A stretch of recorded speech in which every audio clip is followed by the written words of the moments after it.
الشيطان الرجيم.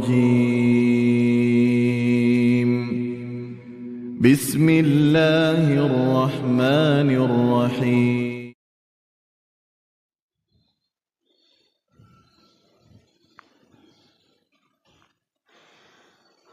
أعوذ بالله من الشيطان الرجيم. بسم الله الرحمن الرحيم. السلام عليكم ورحمة الله وبركاته. Alhamdulillah.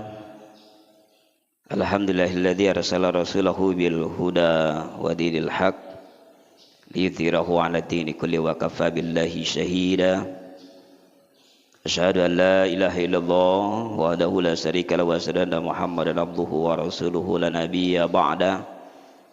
Allahumma shalli wa sallim wa barik ala Muhammadin wa ala alihi wa ashabihi ajma'in, amma ba'du.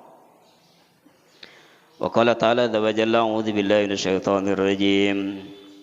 Ya ayyuhalladzina amanu taqullaha haqqa tuqatih wa la tamutunna illa wa antum muslimun. Wa qala aidan, ya ayyuhalladzina amanu kutiba 'alaikumus syiyam kama kutiba 'alal ladzina min qablikum la'allakum tattaqun. Shadaqallahul azim. Allahumma arhamna bil Qur'an. Jamaah salat subuh yang dirahmati Allah Subhanahu wa taala, alhamdulillah bersyukur kita kepada Allah Subhanahu wa taala karena Allah masih mengizinkan kita semua untuk bisa menjalankan ibadah salat subuh secara berjamaah, dan alhamdulillah Allah masih mengembalikan ruh kita ke dalam jasad sehingga kita masih dapat menghirup udara segar di pagi hari ini. Mudah-mudahan Allah akan terus memberikan nikmatnya tersebut sampai kita nanti bisa menikmati indahnya bulan suci Ramadan yang hanya tinggal beberapa pekan saja. Kalau kita hitung tinggal 2 pekan lagi, di tanggal 1 Maret insyaallah kita sudah berpuasa. Artinya di tanggal 28 kita sudah melaksanakan Qiyamul Ramadan, sahur. Dan insyaallah nanti Syawalnya tanggal 31 Maret. Mudah-mudahan kita sampai di situ. Insyaallah, amin ya rabbal alamin. Salawat dan salam semoga senantiasa limpahkan curahkan kariban baginda Nabi Allah Muhammad sallallahu alaihi wasallam. Allahumma shalli ala Muhammad wa ala ali Muhammad, pada keluarga, sahabat dan para ikut sunnah beliau, dan mudah-mudahan kita termasuk dalam pengikut beliau yang senantiasa istiqomah menjalankan sunnah-sunnah beliau. Jemaah yang dirahmati Allah Subhanahu wa taala, karena kita sebentar lagi akan memasuki bulan suci Ramadan, tentunya kita harus memahami beberapa hal terkait dengan amaliyah-amaliyah di bulan Ramadan sebagai wujud atau bukti keseriusan kita dalam menghadapi Ramadan. Ramadan ini perlu dihadapi dengan hati bahagia, hati yang bergembira, bukan dianggap sebagai sebuah ancaman. Karena banyak orang menganggap Ramadan itu sebagai ancaman. Ancaman akan berkurangnya jatah makan siang. Ada yang menganggap sebagai ancaman mengurangi aktivitas bekerja. Dan banyak sekali perusahaan-perusahaan yang notabene-nya mereka bukan dimiliki orang-orang mukmin, dianggap Ramadan itu mengurangi income perusahaan karena banyak pekerjaan yang habis waktunya untuk bersantai. Maka Islam sebenarnya tidak mengajarkan demikian. Ramadan dan tidak Ramadan itu sama saja. Kita harus tetap menjalankan aktivitas kita seperti biasa. Maka perlu persiapan. Yang paling penting adalah persiapan iman yang kuat. Tanpa iman yang kuat, orang tidak akan mampu menjalankan puasa Ramadan karena begitu beratnya ujian-ujian yang nanti akan dihadapi. Makanya perlu pelatihan. Maka Nabi mengajarkan kepada kita bahwasanya Aisyah menjelaskan, aku tidak pernah melihat Nabi puasa begitu banyak melainkan di bulan Sya'ban. Jadi Nabi itu rutin berpuasa di bulan Sya'ban. Nah, kita sering salah kaprah puasanya nanti di Pas kata orang itu apa? Yang sering diagung-agungkan oleh orang itu. Nipsu Sya'ban. Padahal tidak ada ketentuan seperti itu. Kalau kita melihat aturan di dalam ajaran baginda Nabi, yang jelas itu apa? Nabi itu berpuasa hampir seakan-akan itu seperti Ramadan. Aisyah itu melihat seperti itu. Nah, kita pun bisa mengikuti sunnah Nabi itu untuk sebagai apa? Nabi mengajarkan itu sebagai pelatihan kita. Melatih diri kita supaya nanti di Ramadan tidak kaget lagi badan fisik kita ini untuk berpuasa. Bisa kita lakukan dengan mengikuti sunnah Nabi Daud, sehari puasa, sehari tidak. Sebagailah latihan kita. Tidak sanggup bisa kita ikuti dengan cara puasa Senin dan Kamis. Sebagai latihan supaya nanti ketika Ramadan kita sudah terbiasa. Apalagi ibu-ibu yang punya penyakit mah. Ada bapak-bapak mungkin yang punya penyakit mah. Nah, mulai sekarang diperbaiki, disembuhkan dulu penyakit mahnya. Jangan sampai nanti seminggu puasa sudah tepar. Nah, kan saya kasih obatnya.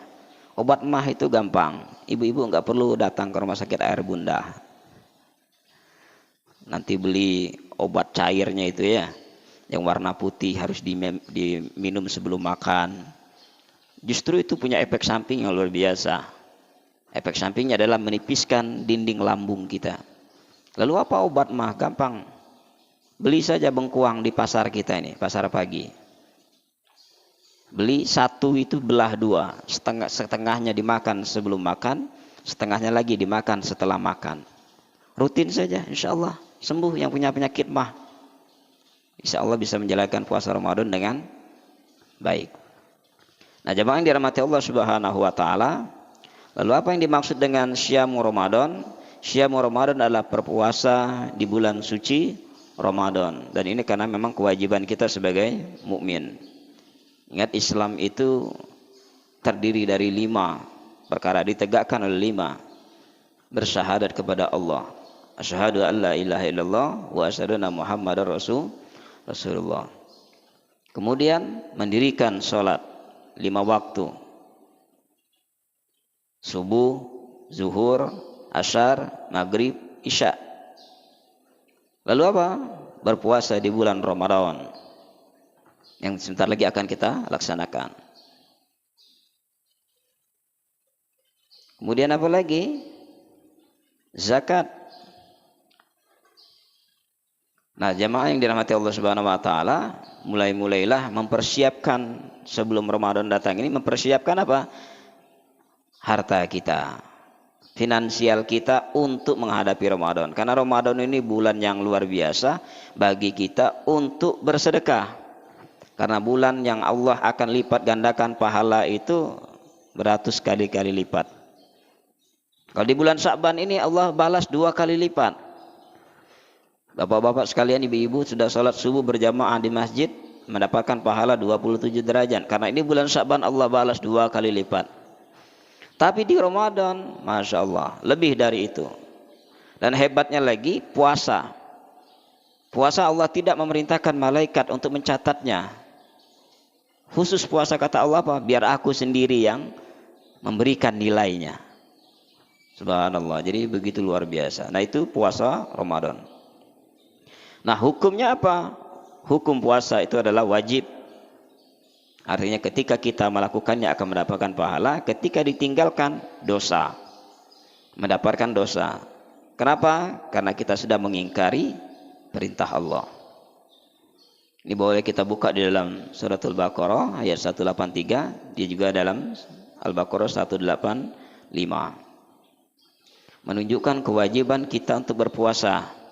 Dan tentunya puasa ini bukan saja diwajibkan kepada kita, tapi sudah diwajibkan juga kepada umat-umat terdahulu, walaupun beda cara pelaksanaannya. Kalau umat-umat terdahulu sebelum baginda Nabi Allah Muhammad SAW, mereka hanya puasa 3 hari dalam 1 bulan, dan itu full 1 tahun. Dan mereka tidak ada sahurnya. Jadi tidak pakai sahur. Imsak, isya. Kemudian kapan waktu berbuka? Waktu berbuka mereka adalah ketika mega-mega merah itu menghilang, barulah mereka berbuka puasa. Maka dulu pernah ketika sebelum turunnya syariat kepada Nabi Muhammad SAW saat puasa, jadi pernah sahabat itu sampai 2 hari tidak buka. Jadi hari ini puasa, nah hari ini sore tadi nanti belum buka, sampai besoknya baru berbuka. Kenapa? Ya karena memang aturannya buka itu hanya nunggu mega-mega merah itu hilang. Nah penduduk Madinah rata-rata sahabat Nabi itu petani, pulang kerja sudah sore, istirahat tertidur, bangun-bangun sudah harus puasa lagi. Tapi indahnya syariat baginda Nabi Allah Muhammad SAW, kita disunahkan untuk sahur sebelum masuk waktu subuh, dan disunahkan untuk mempercepat berbuka ketika matahari sudah terbenam. Jadi bersyukur kita menjadi umat Nabi Allah Muhammad SAW, dipermudah. Kalau umat terdahulu 1 tahun penuh 3 hari dalam 1 bulan, tapi kalau kita hanya 1 bulan dalam 1 tahun. Lalu apakah kita bisa mendapatkan pahala yang sama seperti umat terdahulu? Umat Nabi Muhammad dipermudah oleh Allah Subhanahu wa taala. Cukup mereka menambah 6 hari setelah nanti Ramadan di bulan Syawal, maka pahalanya sama 1 tahun penuh seperti umat terdahulu yang berpuasa 1 tahun penuh. Jadi apa dalilnya kita diwajibkan untuk berpuasa? Yang menjelaskan bahwasanya juga umat terdahulu berpuasa. Dalam Al-Baqarah katakan a'udzubillahi minasyaitonirrajim, ya ayyuhalladzina amanu kutiba alaikumusiyam kama kutiba alal ladzina min qablikum la'allakum tattaqun. Jadi diwajibkan bagi kita orang-orang yang beriman untuk berpuasa. Karena apa? Karena umat terdahulu pun juga diwajibkan berpuasa. Kadang-kadang kita kan sering protes, kenapa kita mesti suruh puasa? Kata Allah apa? Bukan kalian saja yang diwajibkan puasa, umat dahulu pun sama punya kewajiban puasa. Nah, begitu. Dalil ini menjelaskan supaya apa? Supaya kita menjadi pribadi-pribadi yang muttaqin, bertakwa kepada Allah Subhanahu wa taala. Nah, karena puasa ini adalah rukun Islam, ibu-ibu, bapak-bapak boleh buka dalam kitab Al-Bukhari dan Muslim. Ibnu Umar radhiyallahu anhuma qala Rasulullah sallallahu alaihi wasallam, bunyanul Islam al-khamsin, syahadat an la ilaha illallah wa anna Muhammadar Rasulullah wa iqamas shalah wa ita'iz zakah wal hajjul wa shaumi Ramadan. Jadi ini merupakan syariat dan rukun daripada agama Islam itu sendiri. Lalu bagaimana, apa keutamaan kita yang melaksanakan puasa Ramadan nanti? Orang-orang yang berpuasa Ramadan dengan penuh kesadaran, tanpa ada rasa paksaan, tanpa merasa berat, tanpa merasa beban. Puasa itu bukanlah sebagai beban, itu sebagai ibadah kepada Allah. Maka apa? Maka orang-orang yang seperti ini, kata Nabi SAW dalam hadis riwayat Al-Bukhari dan Muslim, dikatakan dari Abu Hurairah radhiyallahu anhu, diriwayatkan, ia berkata, Rasulullah SAW telah bersabda, barang siapa berpuasa pada bulan Ramadan dengan penuh kesadaran iman dan pengharapan terhadap Allah Subhanahu wa taala, maka akan diampuni dosa-dosanya yang telah lalu. Ini hadis riwayat Bukhari dan Muslim. Hadisnya sahih. Boleh nanti Bapak Ibu sekalian buka di dalam tarjih, kitab tarjih Muhammadiyah. Itu dijelaskan demikian.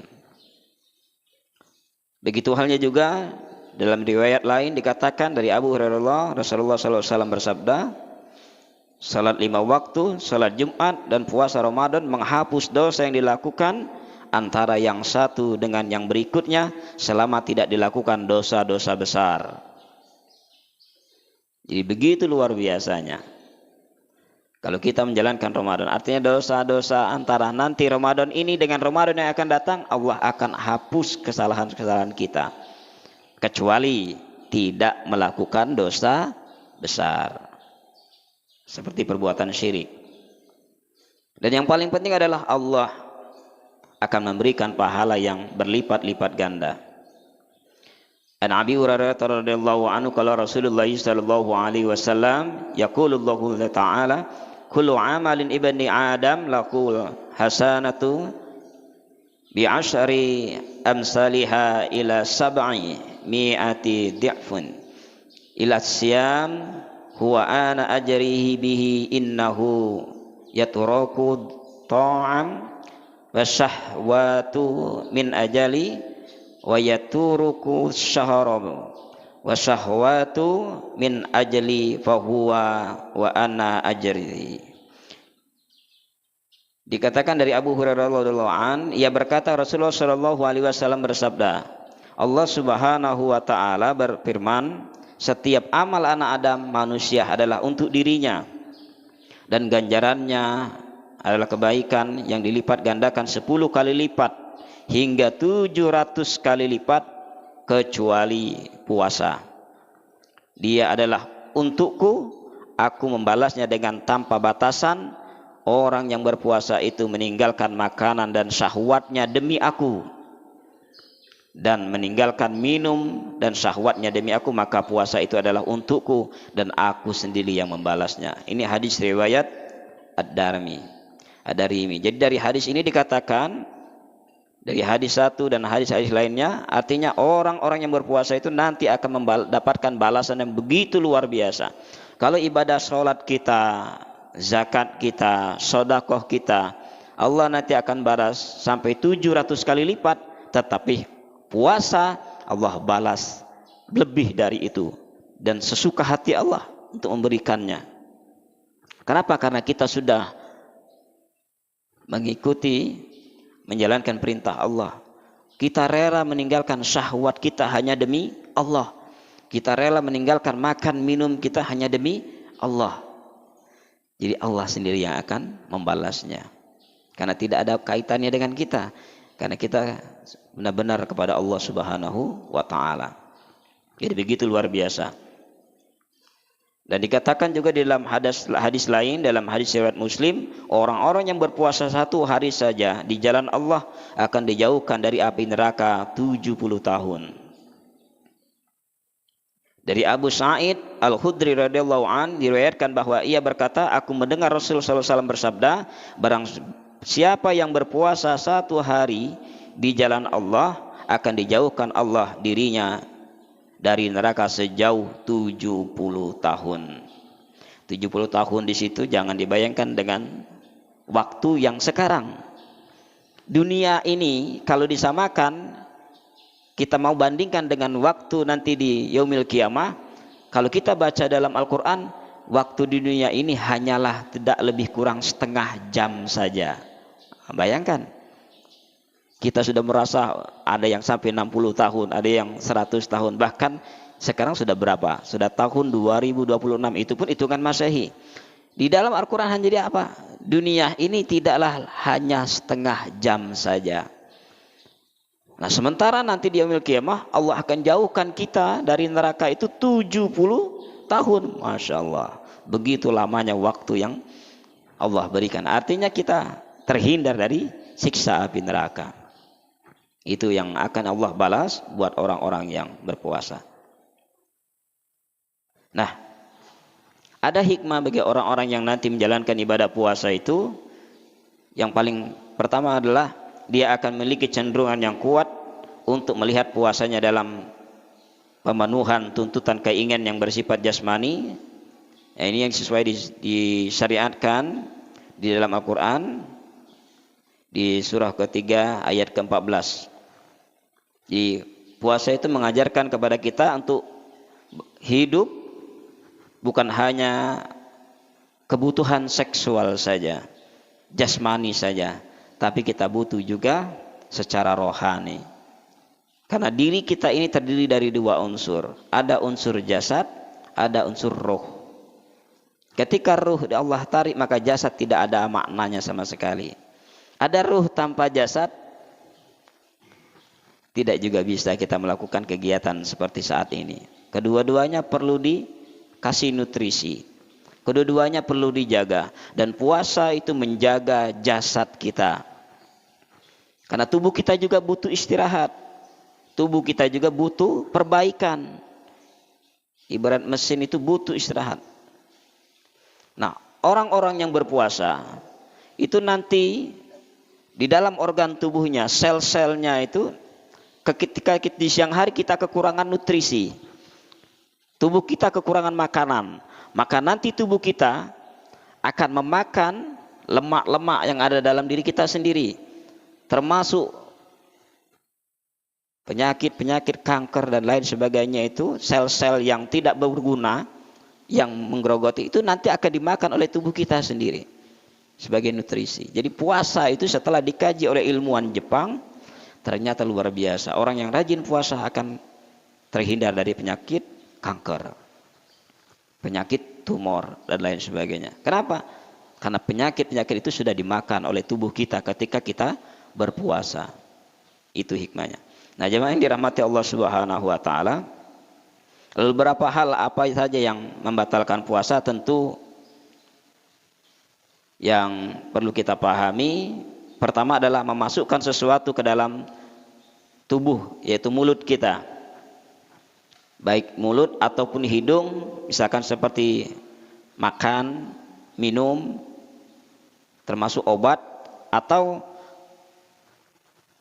kebiasaan kita wudhu memasukkan air ke hidung tapi kebablasan. Maka sunnah di dalam Islam itu, kata Nabi apa? Kalau kita berwudhu ketika berpuasa jangan terlalu dalam. Kita biasakan nyedot air, maka jangan terlalu dalam menyedotnya. Termasuk kumur-kumur pun dilarang untuk secara berlebihan.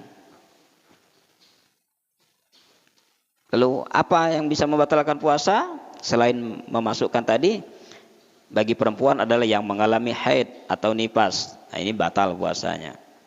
Kemudian apa lagi? Mencium istri dengan dorongan syahwat. Bagaimana kalau tidak syahwat? Nah, di dalam hadis riwayat Al-Bukhari dan Muslim dikatakan karena Nabi sallallahu alaihi wasallam yuqabbalu wa huwa shaimun.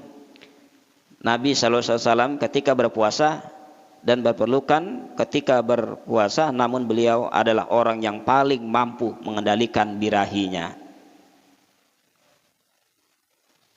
Jadi Nabi itu pernah berpuasa lalu beliau memeluk dan mencium Aisyah. Tapi tiap beliau melanjutkan puasanya. Tapi kita tahu betul bahwasanya Nabi itu manusia yang paling bisa menahan nafsunya. Jadi pada suatu hari ini di dalam hadis lain diriwayatkan Abu Daud dan Imam Ahmad, pada suatu hari saya merasa birahi, lalu saya mencium istri saya, lalu saya datang kepada Nabi sallallahu alaihi wasallam dan mengatakan, saya hari ini telah melakukan hal yang gawat. Saya mencium istri saya ketika sedang berpuasa. Lalu Nabi sallallahu alaihi wasallam bertanya, bagaimana kalau engkau berkumur-kumur dengan air ketika berpuasa? Aku menjawab, tidak apa-apa. Lalu Nabi sallallahu alaihi wasallam menimpalinya, kalau begitu kenapa bertanya?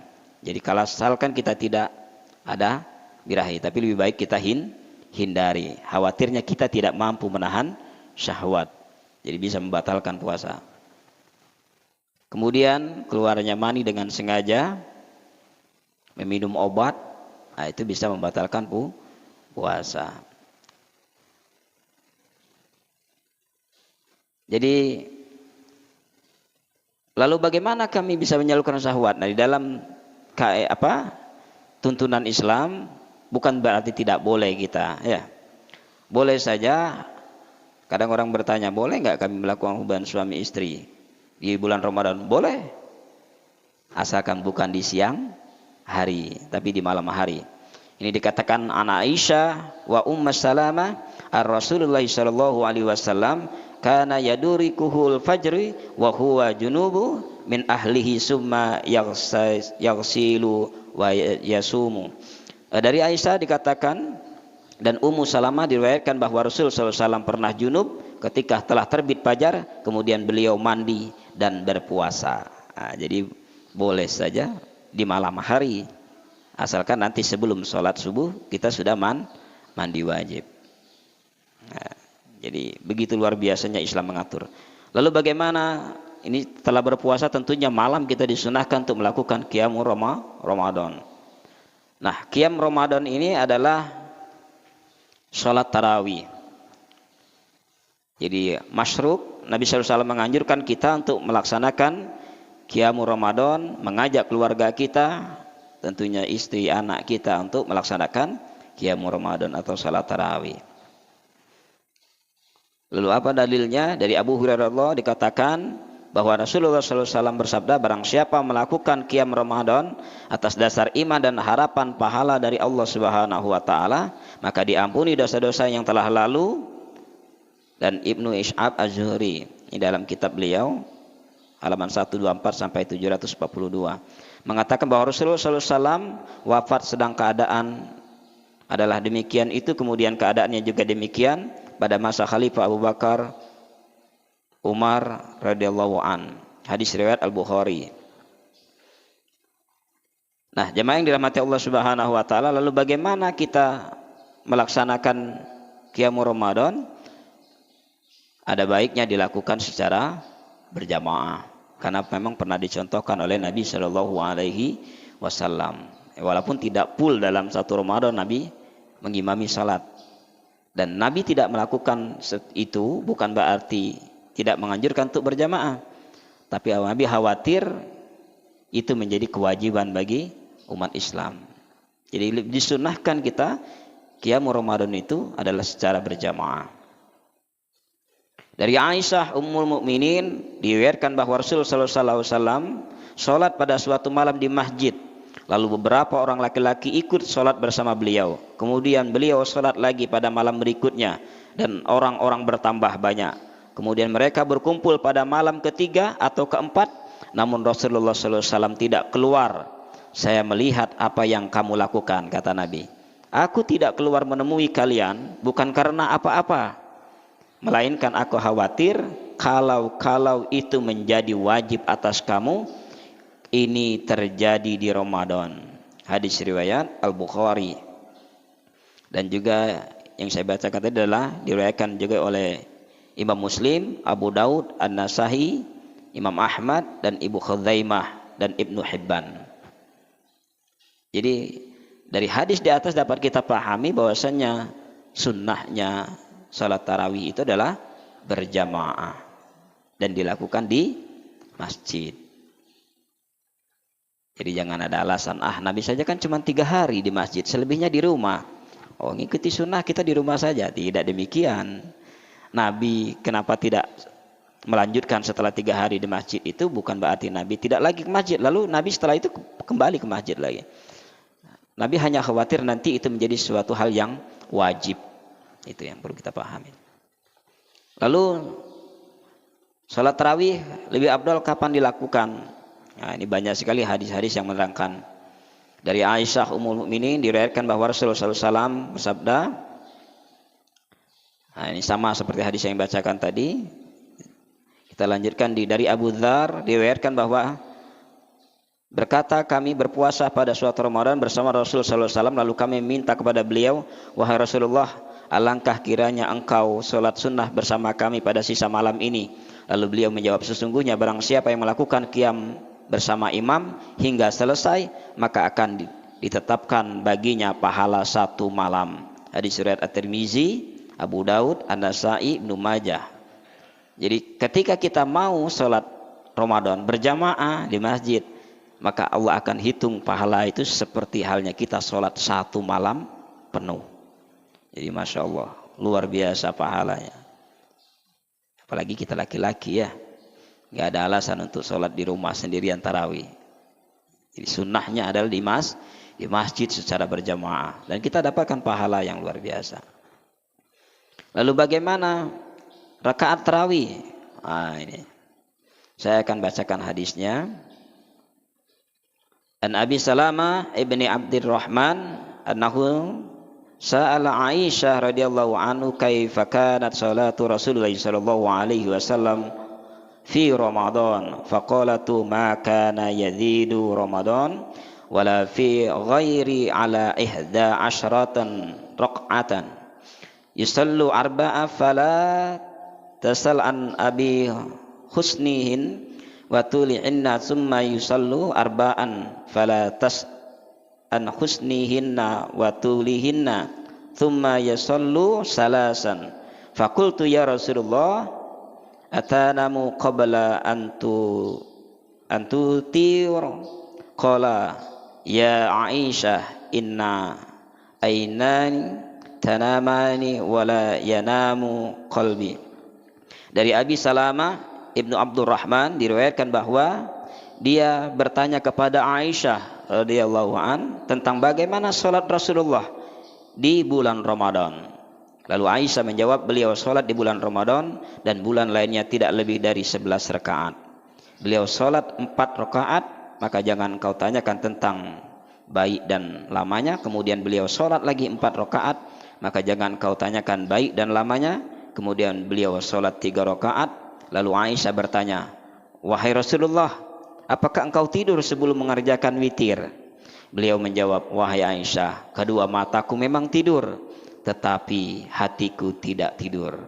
Hadis riwayat jamaah ahlul hadis kecuali Ibnu Majah. Jadi melihat dari hadis ini demikian. Jadi hadis Aisyah ini adalah hadis tentang salat tarawih, karena hadis ini adalah jawaban pertanyaan dari Abu Salamah Ibnu Abdurrahman kepada Aisyah sendiri, kepada istri Rasulullah Shallallahu Alaihi Wasallam, tentang apa? Rakaat salat tarawih. Nah, salat tarawih juga Al-Bukhari sebagai salah satu seorang rawinya, beliau memasukkan hadis ini dalam bab tarawih, kitab tarawih. Ini ada dalam Sahihnya. Dan beliau tidak memasukkannya dalam kelompok hadis-hadis witir dan dalam kitab witir. Jadi pendapatnya menyatakan bahwa hadis ini tentang witir tidak tepat. Jadi karena dalam kitab Bukhari pun beliau masukkan ini dalam bab tarawih. Jadi 4, 4, 3. Lalu ada hadis lain dari Jabir, dikatakan telah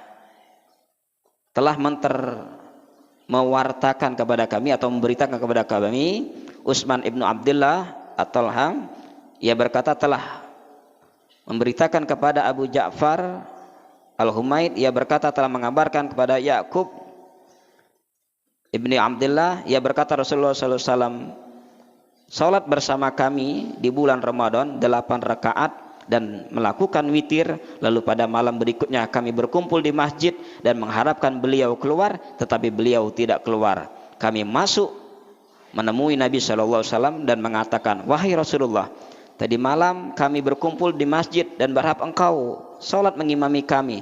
Lalu beliau menjawab, saya khawatir kalau itu menjadi wajib atasmu. Nah, At-Tabrani berkata hadis ini diriwayatkan dari Jabir hanya dengan sanad ini, di mana Yakub menyendiri meriwayatkan, namun dia adalah seorang yang bisa dipercaya. Jadi At-Tabrani ini adalah lafalnya dalam Al-Mujam Asy-Syaghir, Abu Ya'la Ibnu Mudzair dan Ibnu Khaizimah. Jadi 8 rakaat dengan 3 witir itu pun juga ada dasarnya, disampaikan oleh sahabat Nabi Shallallahu Alaihi Wasallam. Jadi jangan ada kekhawatiran lagi ya. Nah, ketika Umar bin Khattab pada tahun kedua dalam pemerintah beliau sebagai khalifah pada saat itu, menertibkan jamaah salat tarawih di Masjid Nabawi dan mengangkat imam tetap memimpin salat tersebut, yaitu Ubay bin Ka'ab atau Ubay ibnu Ka'ab dan Tamin Ad-Darari. Beliau memerintahkan kepada kedua imam tersebut untuk melaksanakan salat tarawih 11 rakaat. Ini di zaman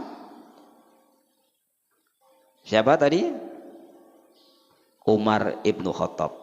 Jadi di zaman Umar ibnu Khattab pun masih sama, 11 rakaat. Lalu ini boleh dibuka dalam kitabnya ya, dalam buku juga. Nah, artinya dari zaman Nabi sampai ke Khalifah Rasyidin itu sama, jumlah rakaatnya masih 11 rakaat. Kalau kita buka di sini ya. Termasuk juga di dalam Ubaidullah Al-Lasai berkata dia telah memberitakan Ubay bin Ka'ab dan Tamim Ad-Darari agar mengimami orang yang banyak melakukan qiyam Ramadan 11 rakaat. As-Sa'ib bin Yazid melanjutkan. Jadi Sa'ib bin Yazid adalah imam yang membaca surat-surat yang ayatnya ratusan sehingga kami berpegang kepada tongkat karena lamanya berdiri dan kami baru selesai menjelang fajar menyingsing. Oh, begitu luar biasanya ya para sahabat dulu sholat itu. Bahkan dalam hadis-hadis dikatakan sampai-sampai kami khawatir tidak bisa untuk melakukan sahur. Jadi mengikuti sahabat-sahabat yang mengimami sholat tarawih. Ya sama seperti yang ada di mana? Daerah Jawa ya. Yang mereka sholat sampai jam 3 baru selesai. Nah itu hampir sama yang diajarkan oleh para sahabat dulu. Mungkin kita yang tidak sanggup. Tapi itu jelas ada sunnahnya. Nah dari Abu Salamah ia berkata, saya mendatangi Aisyah lalu bertanya, Ibu beritahu saya tentang sholat Rasulullah Sallallahu Alaihi Wasallam. Ia menjawab, ada sholat beliau di bulan Ramadan dan bulan lainnya 13 rakaat di malam hari di antara 2 rakaat fajar. Jadi ada juga yang mengatakan 13. Nah, bagaimana tentang ada yang sholat 23? Nah, memang ada hadisnya yang diriwayatkan. Hadisnya juga ada. Itu dari Ibnu Abbas yang menyatakan bahwa Nabi 23 rakaat tanpa berjamaah, tapi hadis ini adalah sangat dhaif dan mungkar. Kenapa demikian? Karena hadis dhaif ini terdapat rawi yang namanya Abu Syaiban Ibrahim bin Utsman. Jadi ada perawinya dalam hadis tersebut yang namanya Abu Syaiban Ibrahim ibnu Utsman. Disepakati bahwa seluruh ahlu hadis tanpa kecuali sebagai rawi yang dhaif karena hadisnya ditinggalkan dan dipandang sebagai hadis mungkar. Jadi tidak bisa untuk dijadikan sebagai hujjah atau pegangan kita. Nah, ada yang mengatakan, oh ulama-ulama dulu seperti itu, buktinya Masjid Haram sampai sekarang masih. Nah, banyak juga yang berpendapat demikian. Ya. Ternyata setelah kita telusuri dalam kitab-kitab, bahkan dalam sejarah, mulai berubahnya Masjid Haram menjadi 23 itu adalah ketika dipimpin oleh Khalifah Umayyah. Muawiyah bin Muawiyah bin Sufyan ya, yang mendirikan dinasti Umayyah. Nah, ketika dinasti Umayyah berdiri itulah baru mulai berubah menjadi 23. Kalau dilihat dari zaman Nabi sampai ke Khalifah Ar-Rasyidin tetap 11 rakaat. Jadi kalau kita buka dalam buku tarjihnya seperti itu. Jadi Abu Hasan Al-Bukhari dalam syarahnya, dalam kitab syarah beliau, terbukti dari Rasulullah SAW mengenai qiyam Ramadan adalah 11 rakaat termasuk witir dan bukan lainnya. Ini merupakan sunnah yang bukan 20 rakaat. Ketika mensyarah hadis Aisyah tentang salat tarawih 11 rakaat, Al-Misri dalam kitab Al-Uruf As-Sajazi mengegaskan bahwa riwayat ini adalah riwayat dalam 2 kitab sahih menurut hadis-hadis salat tarawih. Jadi, nah masjid beliau 11 rakaat pada Nabi. Lalu hingga zaman Umar, nah ketika ia menertibkan jamaah pun sama. Lalu Ibnu Al-Mulakin menyebutkan bahwa pada mulanya Umar memerintahkan 11 rakaat, kemudian ada yang merubah menjadi 20 rakaat. Itu mulai pasnya di zaman Yazid Ibnu Husaifah. Sampai pada dinasti Umayyah tahun 1344 atau 1926 saat dinasti Saudi berkuasa juga dilaksanakan 23 rakaat. Jadi dari dinasti Umayyah sampai Saud menguasai Saudi Arabia tetap menjadi 23. Asalnya sebenarnya 11 rakaat. Nah, ini bisa menjadi hujah kita semua. Maka jemaah yang dirahmati Allah Subhanahu wa taala, menjelang Ramadan ini mari kita perbaiki kembali amaliyah kita dengan melaksanakan puasa sunnah semampu kita. Tidak mampu Daud, tidak mampu mungkin setiap hari, ya Senin Kamis kita mulai membiasakan diri puasa dan mulai menyiapkan harta-harta terbaik kita untuk bersedekah nanti di bulan Ramadan, dan mulai menjalankan salat malam, qiyamul malamnya, supaya nanti ketika Ramadan terbiasa untuk salat tarawih gitu ya. Itu saja yang bisa saya sampaikan pada kesempatan hari ini. Kalau mau kita baca semua ini ya, hampir 100 halaman ya, terkait dengan bagaimana cara menghadapi bulan Ramadan. Mudah-mudahan Allah berikan kita kesehatan semua untuk bisa berjumpa dengan Ramadan, dan mudah-mudahan dimulai dari sekarang kita pun sudah mulai rajin untuk bersedekah, sehingga nanti ketika Ramadan kita sudah terbiasa bersedekah. Dan yang paling penting adalah bukakanlah mulai dari sekarang pintu maaf untuk orang-orang yang mungkin pernah menzalimi kita, pernah menfitnah kita, bahkan pernah menipu kita, atau pernah membohongi kita. Bukakan pintu maaf seluas-luasnya untuk mereka, dan kita menyatakan dalam hati kita, ya Allah, aku maafkan, ampuni segala kehilapan, dosa-dosa orang-orang yang pernah menzalimi diriku. Supaya apa? Allah pun membukakan pintu maafnya untuk kita, sehingga ketika kita bertaubat, Allah menerima taubat kita dengan baik. Kita tidak tahu apakah sampai atau tidak dengan Ramadan, tapi kita harus senantiasa terus meminta maaf dengan Allah Subhanahu wa taala, sehingga Allah mematikan kita dalam keadaan husnul khatimah. Subhanakallahumma wa bihamdika asyhadu an la ilaha illa anta astaghfiruka wa atubu ilaik. Nasr minallah wa waftun qarib. Assalamualaikum warahmatullahi wabarakatuh.